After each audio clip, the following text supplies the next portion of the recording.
Thank you. Thank you all.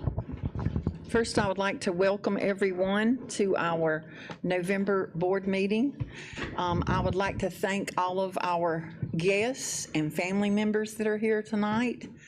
Thank you so very much for being here and your interest in public education. And I would also like to thank all of those employees that are here tonight, because obviously if you are here as an employee of this district at this meeting, you have a committed passion for public education. So I'd also like to take the time to thank those employees that are here and our families and our guests that are here. And the first thing on our agenda for tonight is the prayer and the Pledge of Allegiance. And I'm going to call on Mrs. Morrison Fair to lead us in our prayer. And she is going to introduce our student that's here for our Pledge of Allegiance. Thank you. Let us stand. Let us pray. Dear God, our Heavenly Father, we acknowledge and thank you for this opportunity to come together again as part of your will. Give us favor, logical and impactful directions that make positive impact on our children in the Greenville County school system. Favor to accomplish the tasks you have assigned to each of us individually and collectively. In this season of Thanksgiving, we want to especially thank you for our new board members and extend a special welcome to each of them. Thank you for these individuals who bring fresh ideas, knowledge, and passions to this work. Let us work with a character that will always honor you. We ask and receive your blessings with humility and grace. Amen.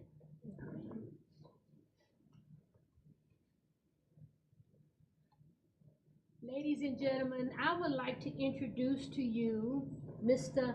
Aji McDaniel.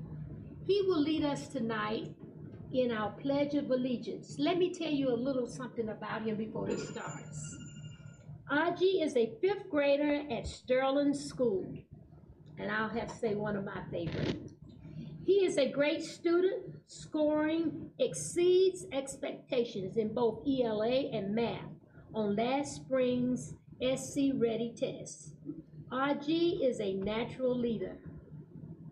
He is a member of Boys to Mentors and the student leadership team. Aji's counselor reports that not only is he gifted academically, but he is also an amazing friend, respectful to adults, and is a leader in modeling positive decision-making both in and outside of the classroom. Ladies and gentlemen, I introduce you to Mr. Aji McDaniel.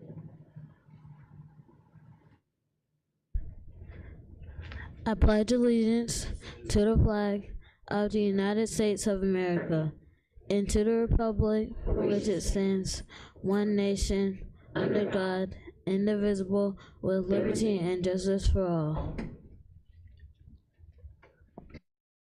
Thank you very much, Aji. Thank you for your leadership at your school, and thank you for coming and joining us tonight and leading us in the pledge.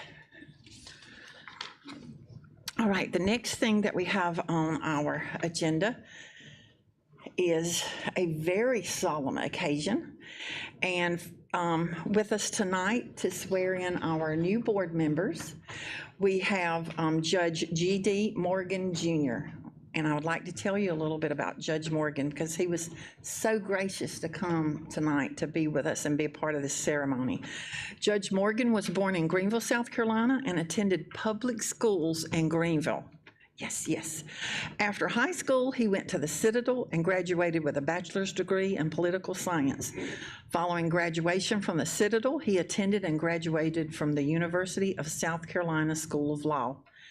After graduation from law school, he worked for McCutcheon, Blanton, Rhodes, and Johnson for 16 years, and then went to work for McAngus, Goudlock, and Corey, where he worked for 20 years.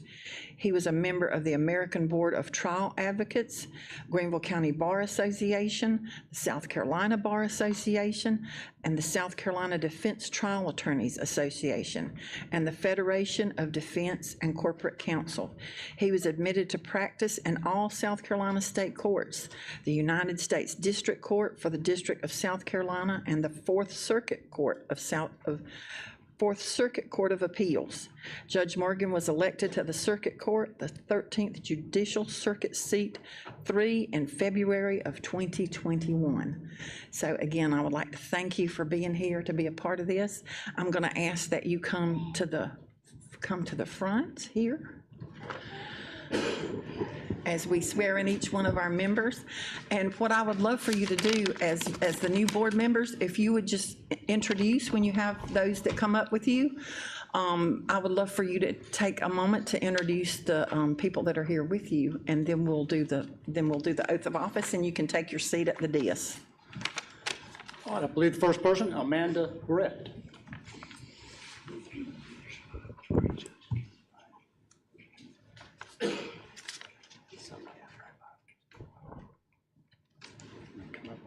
Thank you. Need somebody to hold? Oh, you got your I got one on. Thank Okay, you. all right, You guys hold that for me. all right. Raise your right hand, please. Repeat after me, please. I do solemnly swear or affirm I do solemnly swear or affirm that I am duly qualified, that I am duly qualified, according to the Constitution of this state, according to the Constitution of this state, to exercise the duties of the office to exercise the duties of this office to which I have been elected, to which I have been elected, and that I will, and that I will, to the best of my ability, to the best of my ability, discharge the duties thereof, discharge the duties thereof, and preserve, protect, and defend, and preserve, say it again, protect and defend protect and defend the Constitution of this state the Constitution of this state and of the United States. and of the United States. So help me God. So help me God. Congratulations. Thank you.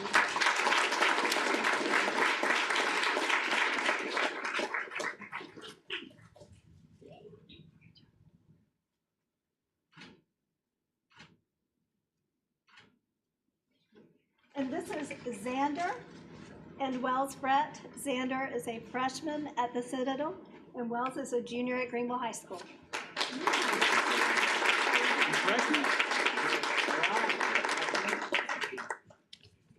All right, Mr. Jeff Cochran.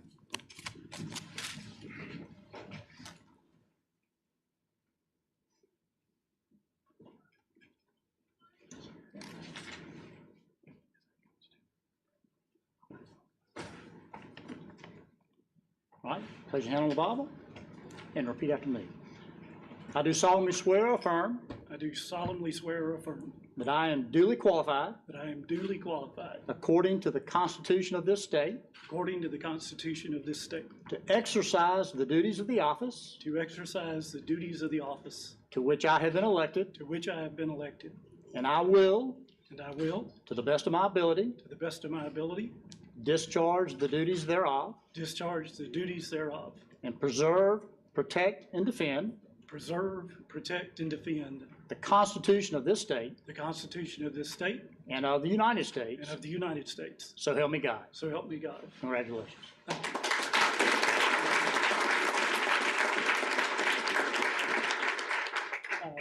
This is my wife, Julie, and my son, Zachary.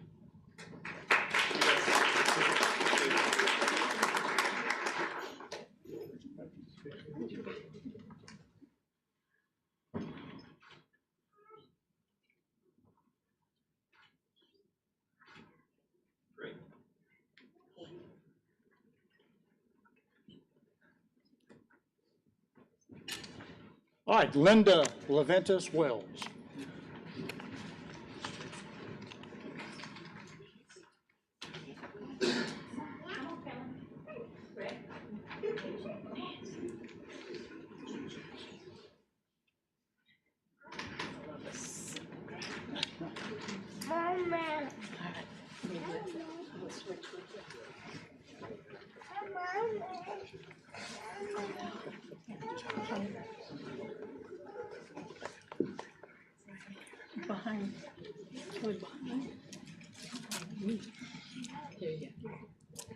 Place your hand on the Bible. You don't have to hold it.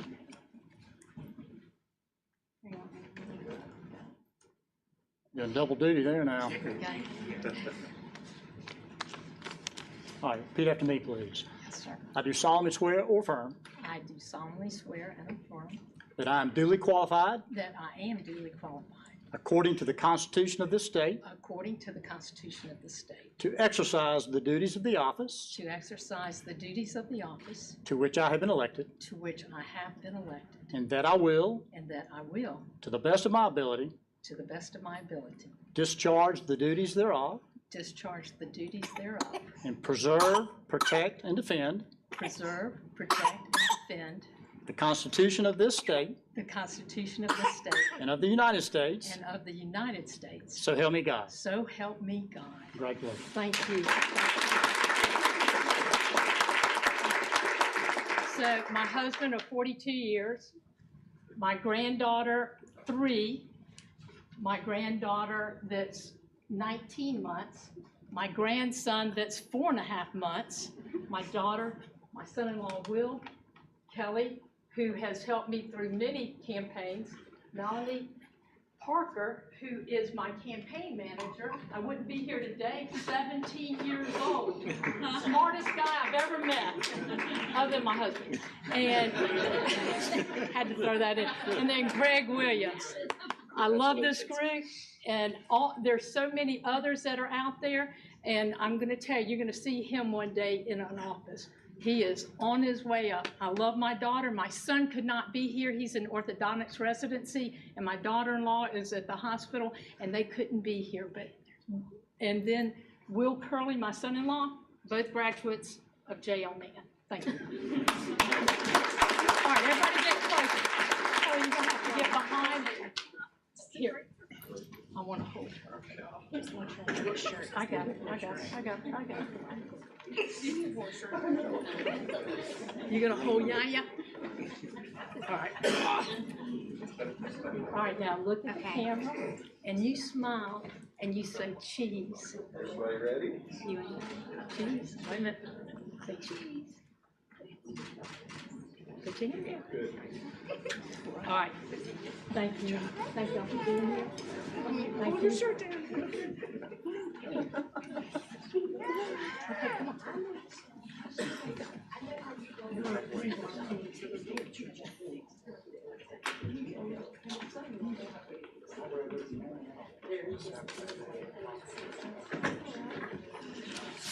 All right, Ms. Anne Marie Middleton.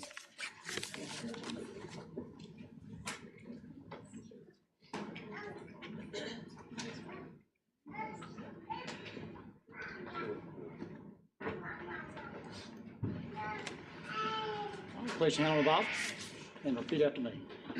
I do solemnly swear or affirm I do solemnly swear or affirm that I am duly qualified, that I'm duly qualified, according to the Constitution of this state, according to the Constitution of this state, to exercise the duties of the office to exercise the duties of the office to which I have been elected, to which I have been elected, and I will, and I will, to the best of my ability, to the best of my ability, discharge the duties thereof, discharge the duties thereof, and preserve, protect, and defend and preserve, protect, and defend the Constitution of this state the Constitution of this state and of the United States. and of the United States. So help me God. So help me God. Congratulations. Thank you.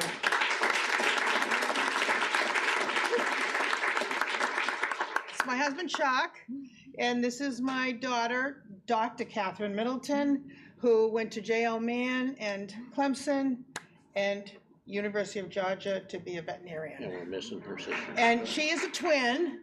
Her sister, Elizabeth, couldn't be here tonight. And she also has an older sister, Laura. And I have 2 grandchildren, little boy and little girl.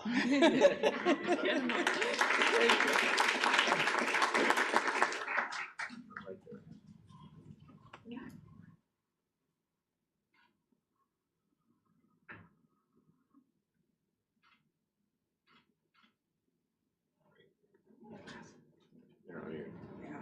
On your desk.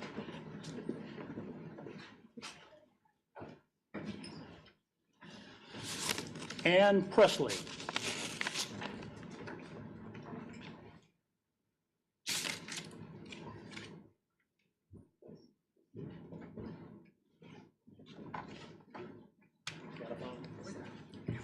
Who would like to hold it? All right. All right, if you would place your hand on the Bible, repeat after me.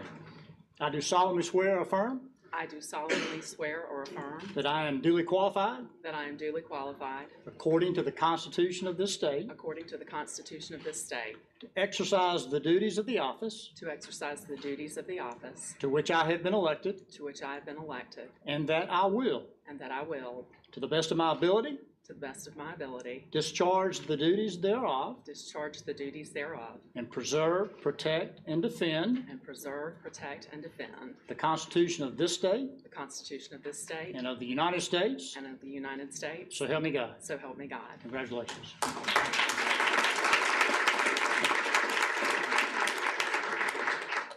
This is my daughter, Anna. This is my wife of 24 years, Marcia. And this is my campaign manager, Kelly Taylor, without whom I would not be standing here. Thank y'all.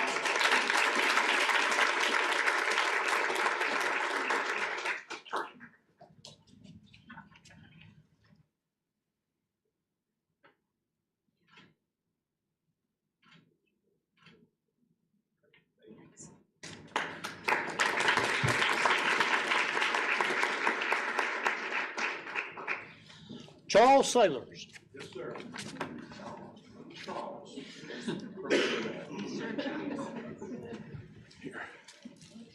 No, this is not my wife. See, I knew you. No, our family had a passing earlier this week, and my entire family is at the mortuary this evening, so I asked Glenda to do this for me. More than happy to. Hand on the Bible. Repeat after me. Raise your hand. I do solemnly swear or affirm I do solemnly swear or affirm that I am duly qualified, that I am duly qualified, according to the Constitution of this state, according to the Constitution of this state, to exercise the duties of the office to exercise the duties of the office to which I have been elected, to which I have been elected, and that I will, and that I will, to the best of my ability, to the best of my ability, discharge the duties thereof, discharge the duties thereof, and preserve, protect, and defend preserve, protect, and defend the Constitution of this state the Constitution of this state and of the United States. and of the United States. So help me God. So help me God. Congratulations. Thank you, Your Honor. Can I get, I gotta get a picture of me and my date, okay? I know, Teresa.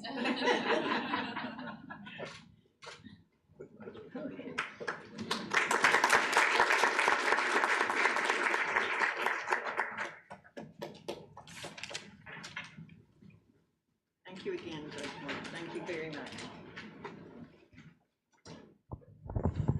All right, now that the festivities are over, I want to, a lot of the families left, but I did want to thank them in advance for all the sacrifices and all the time that you're going to lose with your loved one over the next 4 years. So I apologize and I thank you in advance for your commitment to public education. All right, the next item on our agenda is the adoption of the consent calendar. Do I hear a motion? Motion to approve. Okay, I have a motion and a second. Is there any discussion? Hearing none, all in favor say aye. Aye. All opposed, no. Motion carries. We lost our superintendent here.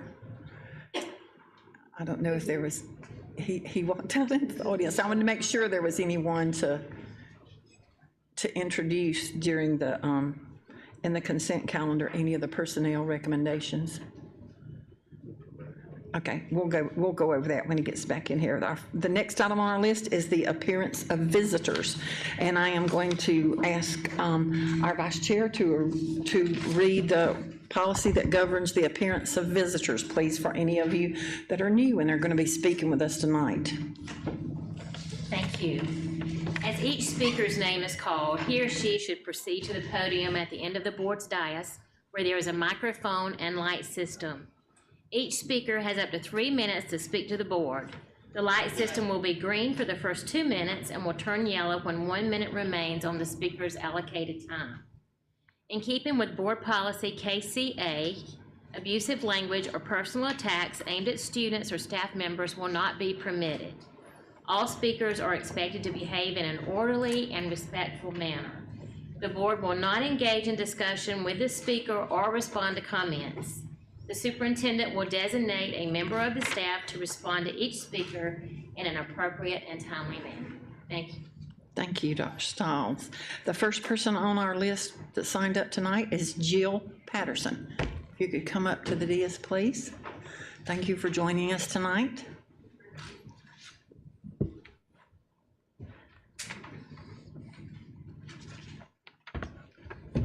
Good evening, everyone. My name is Jill Patterson, and I'm here to discuss my concerns over student behavior at Sarah Collins Elementary. I would like to begin by reading the email that I previously sent to several members of the school board. I just want to make sure you are all aware of my concerns, as I'm still waiting for a response. It's now been over 3 weeks, and the lack of interest from these individuals is extremely disappointing. When I didn't receive a response, I decided to make the parents aware of what was going on in our child's classroom in an attempt to inform all parties. Here's my email to several school board members and the parents on November 8th. Dear parents, as you may already have heard, last week a 5th grade student at Sarah Collins Elementary made several serious threats towards others at our school. As a result of these threats, the student was moved into another classroom, deliberately putting our entire class in harm's way. As a parent, we should have the right to be informed of the situation that directly impacts our children. Why weren't we informed of this situation? I would never have allowed my children to return to Sarah Collins if I had known that this student would be moved into my son's classroom based on the severity of his threats. The lack of communication from the administration is quite concerning for me as a parent, and it leads me to question the safety of our children while attending public schools. Based on the recent events, I feel it's up to us parents to protect our students and teachers because the administration has failed them. That was the end of my email to the parents. I'm going on 3 weeks, and I know for a fact that some of you have received, read, and discussed my email, but have failed to address my concerns. As a parent, I would like to ask the board, based on what we've experienced recently, why should we trust you to make any decisions regarding the safety of our children and our teachers? Why should we believe that you will do everything to protect all the students and teachers, not just those identified in the handbook? Something has to change, and now I'm realizing that this is not just a Sarah Collins problem, but a Greenville County school problem. And if there aren't proactive in changing the policy and incorporating alternative programs at an elementary level, we are setting ourselves up. I want to see these children grow up and have the opportunity to become something. I teach and I mentor at Sarah Collins. Both of my children attend Sarah Collins, and I wouldn't be standing up here if I wasn't an advocate for the public school system. These past few weeks have been disheartening, to say the least, but I'm hopeful as a parent we can shed light on these issues and create a call for change.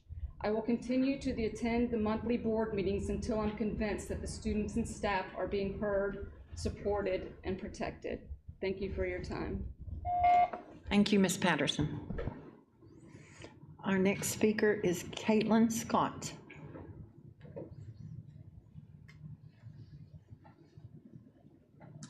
Hello, I'm Caitlin Scott, and I serve as co-chair for Greenville County's Teacher Forum, which is made up of current and former Teachers of the Year from every school across our district. And I just wanted to share with you guys tonight about one of our recent accomplishments. This past month, in late October, we hosted our fall workshop, which was a full day of teacher-led professional learning. And at the beginning of the school year, we asked our entire membership what the most important issue was to them, what they would want to focus on for this year. And not surprisingly, and by an overwhelming majority, the teacher shortage was at the very top of that list. And so for that reason, our leadership council, which is made up of the top 10 teachers of the year for the current year and the previous year, decided to focus the whole fall workshop around that area of focus. And so we're made up of 4 committees, and our service committee took on the task of finding ways to support new teachers in that critical first 5 years of the profession and try to prevent them from leaving in those first 5 years. They talked about mentoring, supporting, even recruiting, and they even did a project where they asked all of our participants to bring school supplies for new teachers, and they were able to compile gift baskets that they gave out, and I think almost 30 new teachers across our district received those baskets. So it was really nice. Our leadership committee actually took the approach of trying to find ways to retain our best and brightest seasoned veteran teachers, rather than pushing them into pathways out of the classroom, trying to find ways that we can continue to build their leadership capacity and let them explore, other things within the profession without leaving that direct contact from their students. Our advocacy committee educated our teachers about finding just the proper pathways to communicate issues to policymakers, and talk about proposing solutions in a positive way. And our communications committee talked about how we can contribute to building a positive perception of our profession, whether it's through social media or any other public-facing channels that we might have access to. I also wanted to acknowledge Dr. Royster, who made time on a very busy day for him to come out and speak to our group, and he even opened the floor for questions with unlimited time, which we always respect and appreciate. So thank you so much for that. The teachers who planned and led the entire day are here with me tonight in those back two rows there. And so I just wanted to call attention to the hard work that they did, in addition to serving as full-time teachers, just the huge positive impact that they had on our entire district in that one day. So they're here with me tonight, and they deserve some shine. Yeah, thank you. Teacher Forum is looking forward to continuing our work on developing teacher leaders within our district, as well as building connections with you all. And we try to have a handful of teachers here at these monthly school board meetings, just to continue that effort to build relationships and seek positive solutions in our shared goal of just serving students in our district. So thank you for your time tonight. We appreciate you. Thank you very much, Ms. Scott. Our last speaker tonight is Melanie Ruhlman.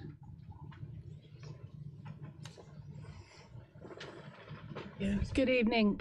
I'm here this evening to ask you for more resources for the county's special education services, specifically for children like our daughter that fall in between the moderate and multi-cat classification.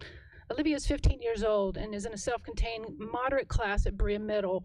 She was held back a year in elementary and another year in middle, and will attend high school soon, to be determined where. She has a genetic chromosome condition, unbalanced translocated chromosomes, which manifests as a global disability. Olivia is very social, talkative, with a sweet personality, and has shown a consistent ability to learn, albeit slowly. At Summit Drive Elementary, she was in an LD neuro class from kindergarten through 5th grade, plus an extra year. She thrived at Summit in the neuro class, and we were very happy with her educational experience there. Then she transitioned to middle school into a multi-cat class at Northwest Middle, her home school. We loved her being close to home, and we liked the class and teachers very much. But she didn't make it through the first semester before we were told that she had to move down to moderate. So we went through the IEP process and visited a moderate classroom, thinking this is what we were supposed to do. We did not like the moderate class at all because the children there were so much lower functioning than Olivia, and all but one were nonverbal, and some with obvious behavioral issues. So we were told we could stay in the multi-cat for the time being until we could find another solution.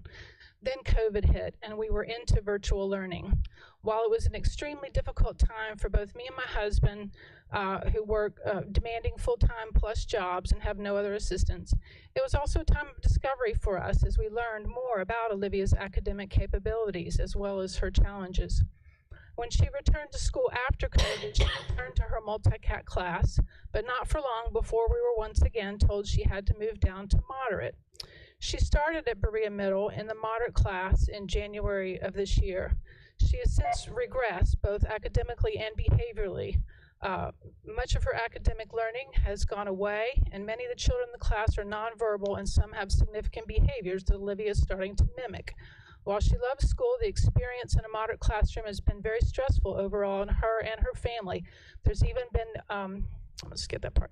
We understand that she cannot keep up as they would like her to in a multi-cat, that the work is too advanced for her, but the moderate is definitely not the place for her either. It seems to me that a middle ground is needed, something in between. In fact, that's exactly what Diane Thompson indicated when she said that Olivia was a tweener, a child that falls squarely in between moderate and multi-cat.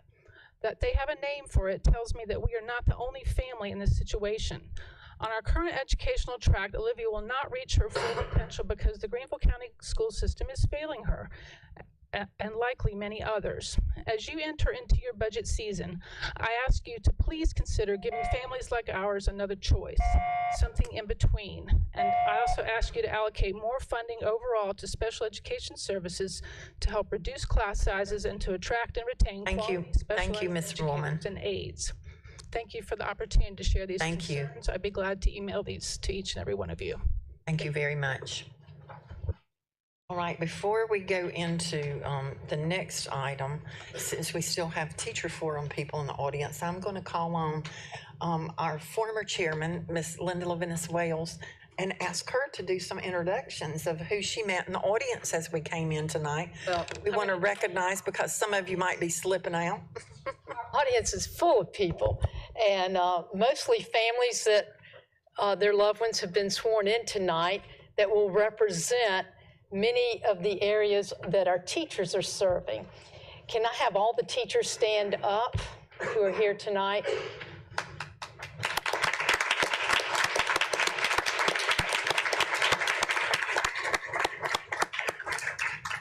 I know there's a husband whose wife is at Hillcrest.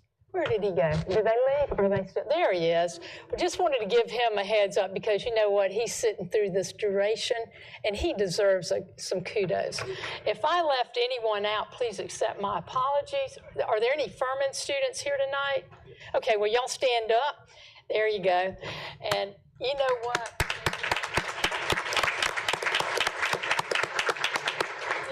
Many disciplines, and I'm hoping we're going to get some educators out of this group. If not, they might change later on in their professions and then come over to our side at Greenville County School District.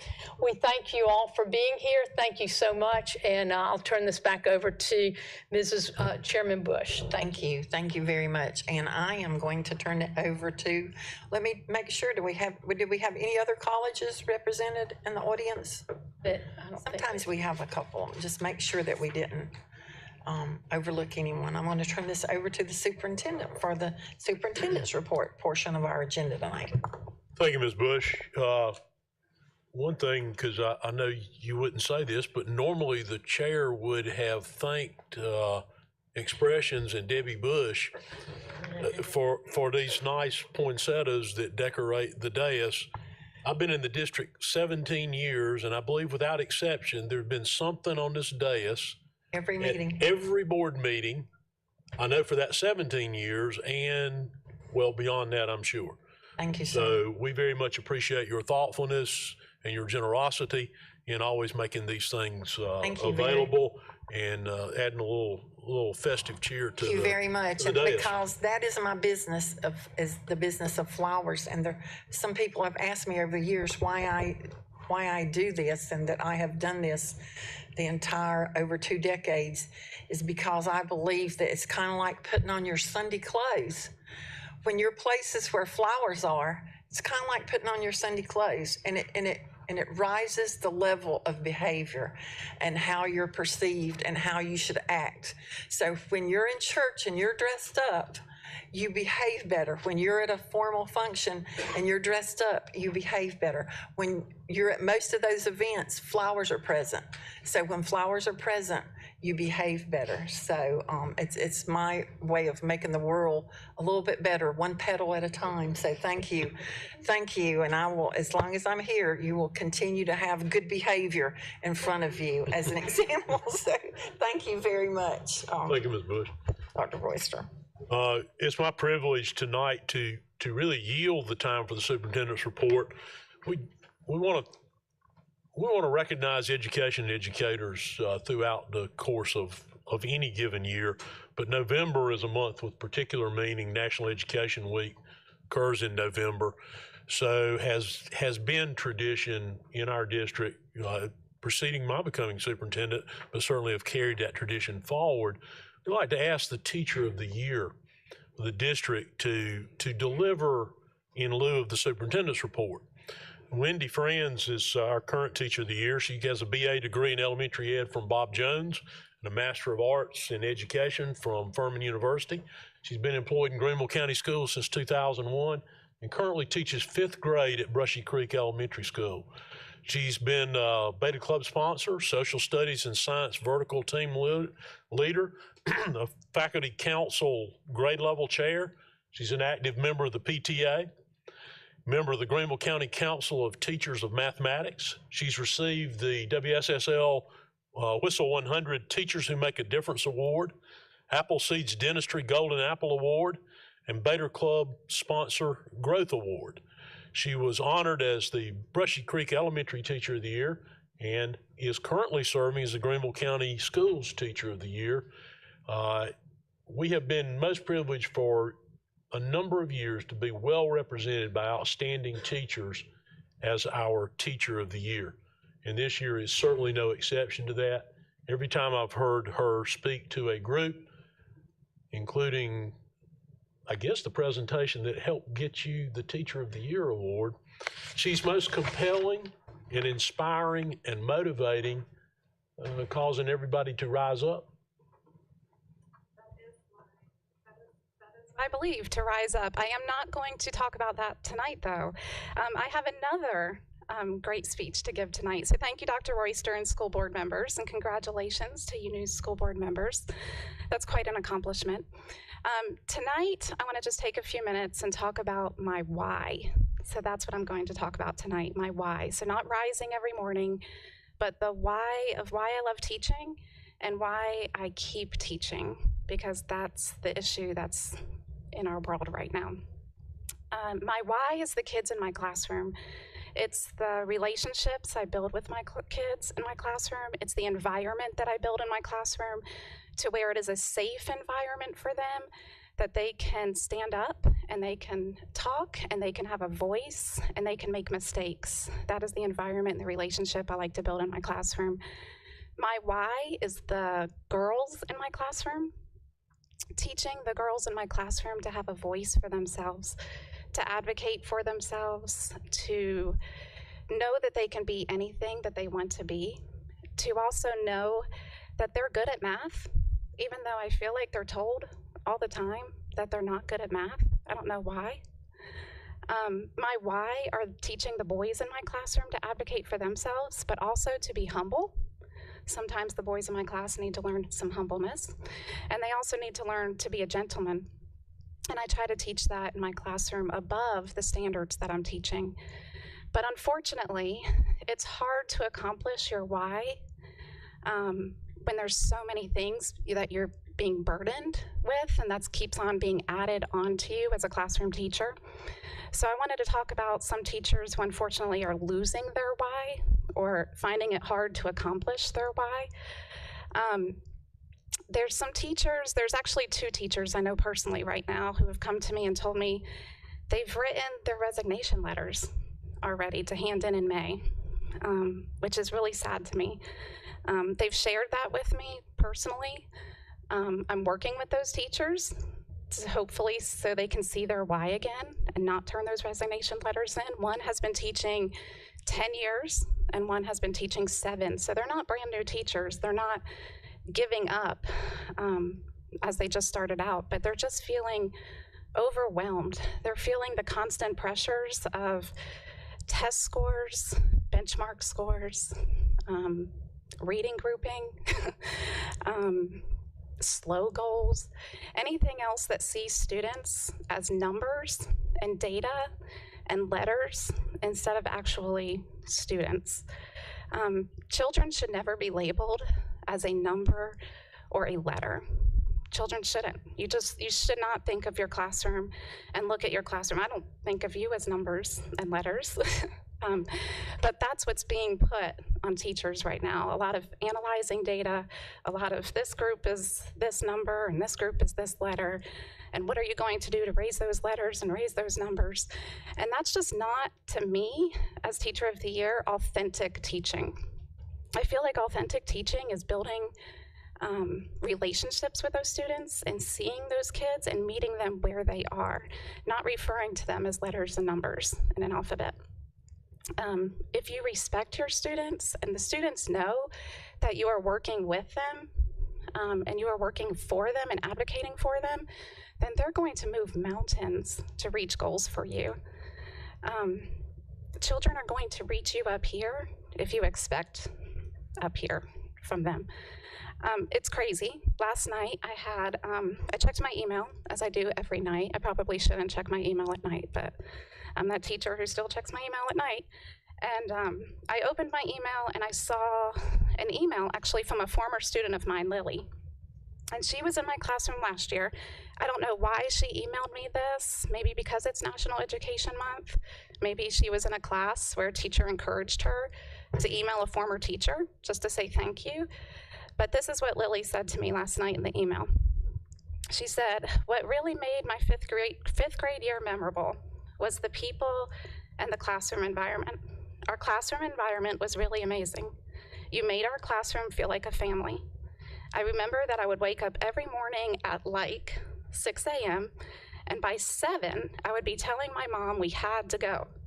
I would wake up every morning excited about what we were going to do that day, and I hated missing a day of school because it felt like I was missing out on everything that was happening.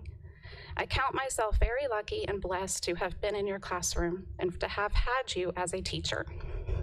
And that was perfect timing because I was speaking tonight and I was like, I'm going to share that with the school board because that's what every teacher wants to hear. They don't remember the test scores. They don't remember the scores you gave them on a test or the groups you put them in, but they remember you as a teacher, getting to know them personally and building that relationship with them. So to end, I just want to thank you, school board, for your continued support. And I want to urge you to continue to support teachers so they can see their why again and so that they can accomplish their why and why they went into teaching in the first place. Thank you.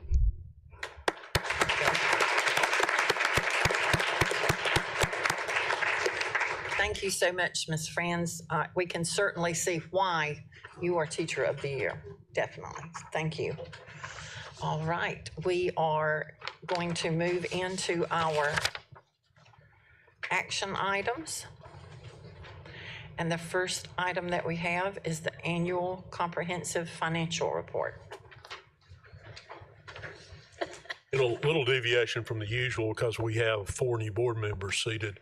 We're going to do a summary of the annual financial report, a little more abbreviated version than what was presented in Cal, but just to give the opportunity for those that were not present at Cal to hear a summary presentation and then certainly take any questions you might have.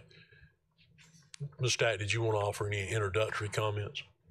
Yes, sir. Thank you so much. Keith Campbell from Green Feeney Colley is here, and he is going to go through the presentation for us tonight. Okay.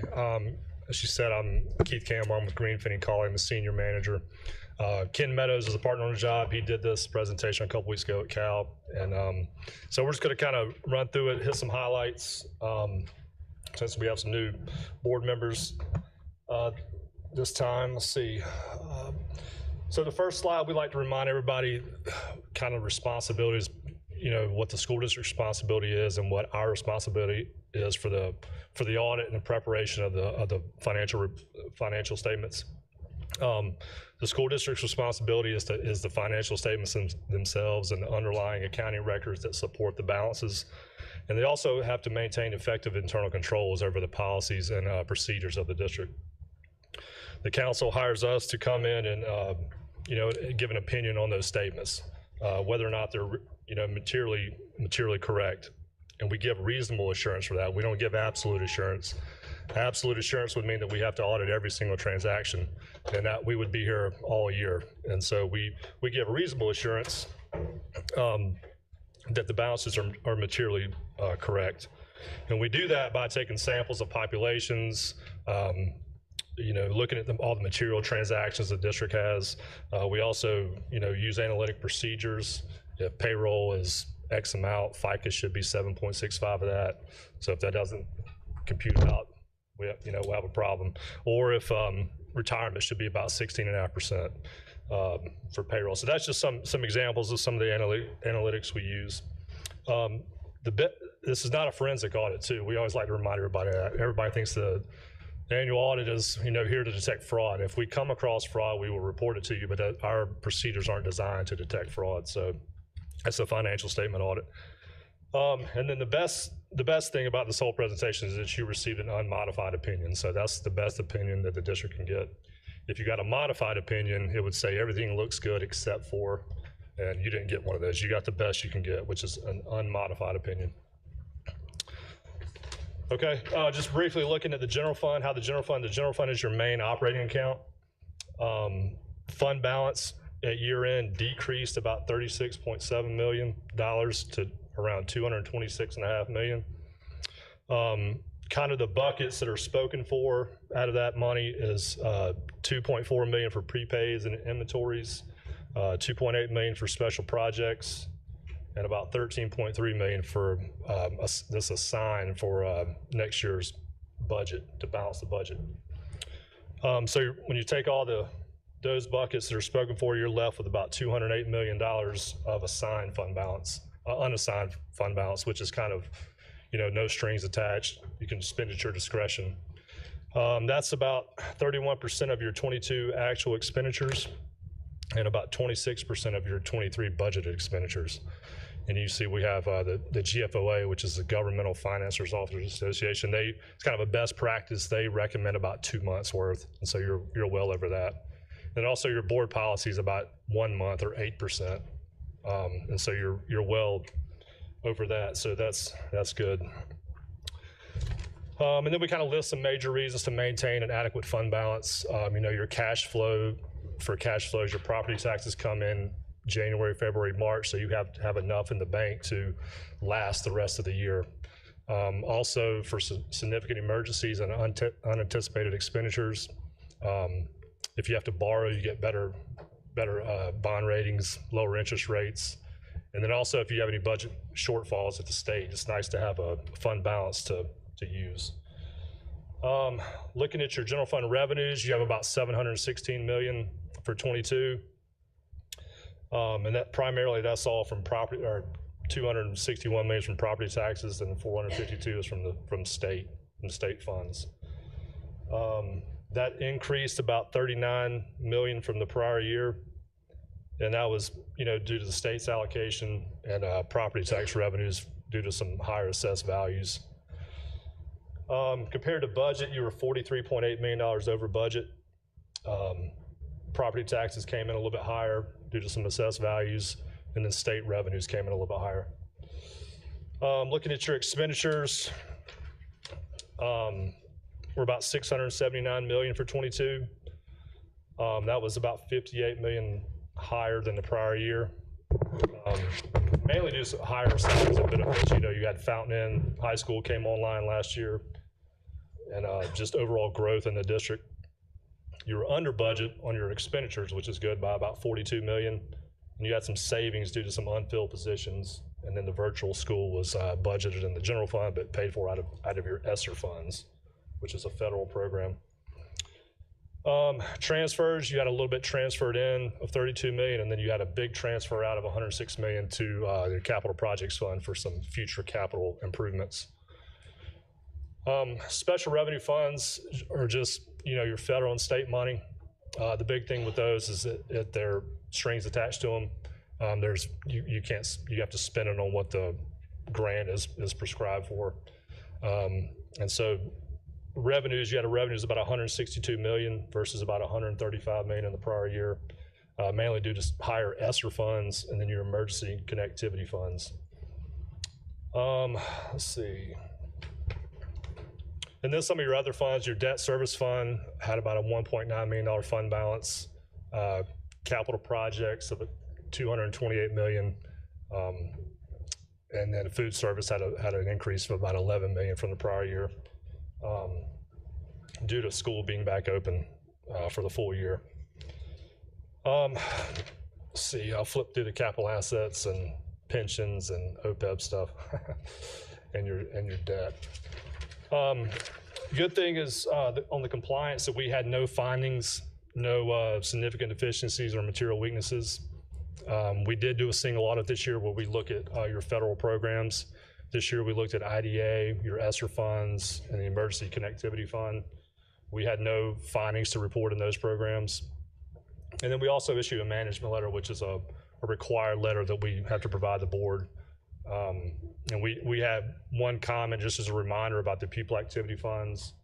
That's the, the funds out at the schools. They have a little bit less segregation of duties, so we just like to remind the board of that risk.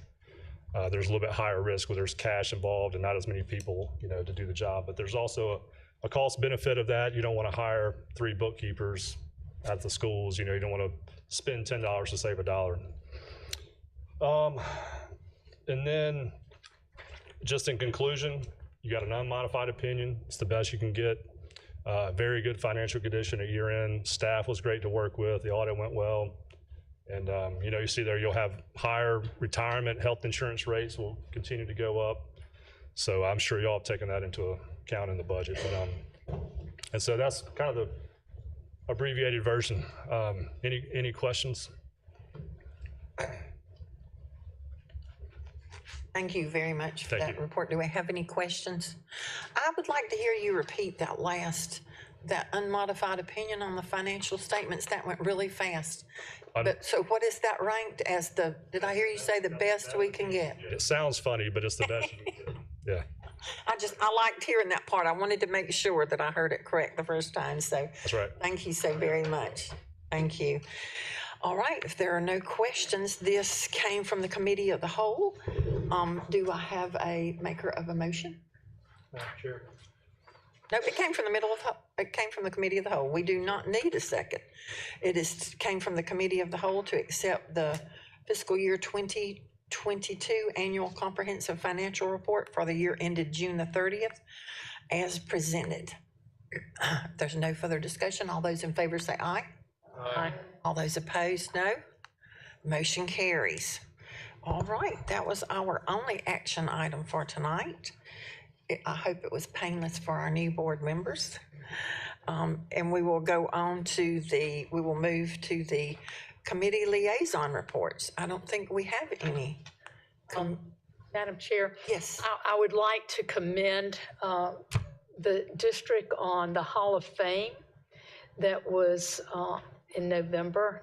I think it was November 15th, I believe. And it was well received, well attended, and all those that were inducted into the Greenville County School District Hall of Fame were very, very excited about being honored that evening. It was an evening that it poured down rain, but many, many people endured and they swam their way into the convention center. And they all enjoyed a night full of excitement. So just wanted to thank the district and all those on that committee. Thank you. Thank you for all that participated and all that attended. Were there any other? I think we have some committees that are getting ready to regenerate. You'll be receiving an appointment for those committees so we can pick right up and hit the ground running. And the next item is our monthly finance report.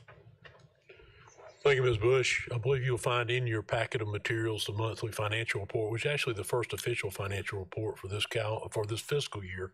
Excuse me. I don't think there's anything of particular note in there. Revenue is as expected or perhaps slightly healthier than expected. No unanticipated or unbudgeted expenditures.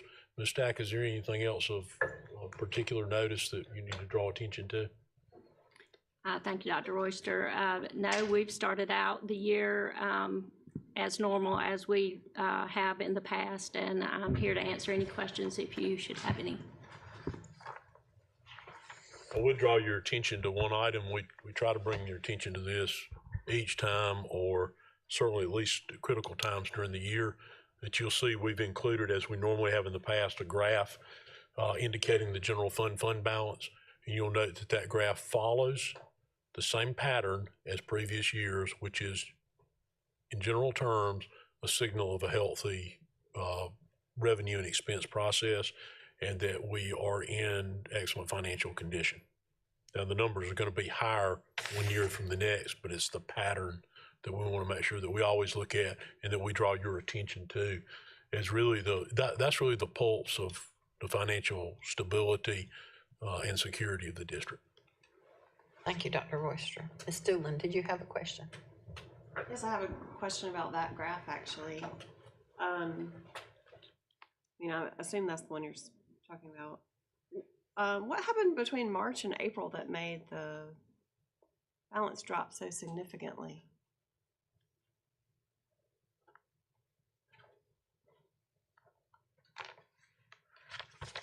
That's when we transferred, made the actual transfers to the capital projects fund, when y'all set aside the different amounts for the facility study projects and the projects for growth.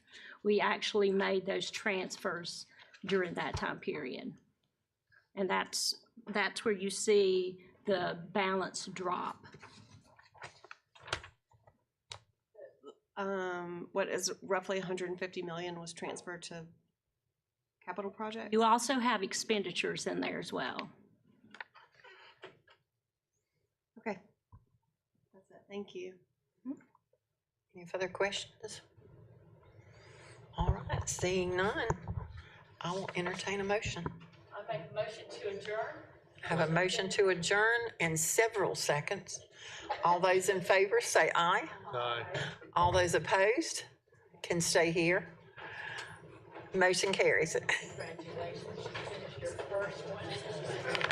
Still didn't beat